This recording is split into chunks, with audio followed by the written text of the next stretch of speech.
ببخشین خانم، شما پنجره هستین؟ چطور مگه؟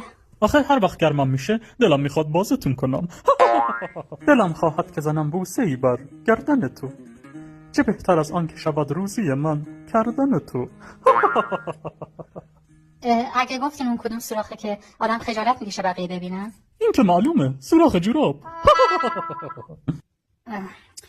قربان بیاین به هم دیگه حرفای بد بزنیم.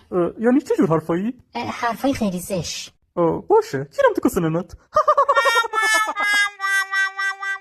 پذیر ازم من حتی اگه تو کونم عروسی هم بشه، تو عروسی دعوا میشه کونم رو پاره میکنم. در ازای هر تیری که در تاریکی رها کردم، تیری در روشنایی نصیبم شد.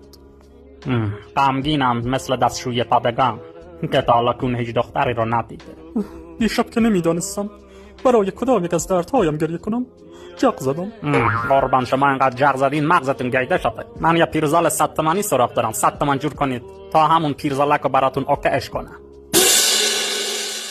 پدر جان، یه 100 تومان میشه به من بدین؟ یه پیرزالکی از برم بگم. تسو جان بگو شنبلیله. شنبلیله؟ خایهات کوچیک اندازه تیله. پدر جان چرا انقدر شما با من بد هستین؟ مگه من از سر نرو شما نیفتادم؟ باهات بدم چون روزی که به دنیا آمدی کلت اندازه کله خری بود. از وقتی تو به دنیا آمدی من یک کاسه تنگ نکردم.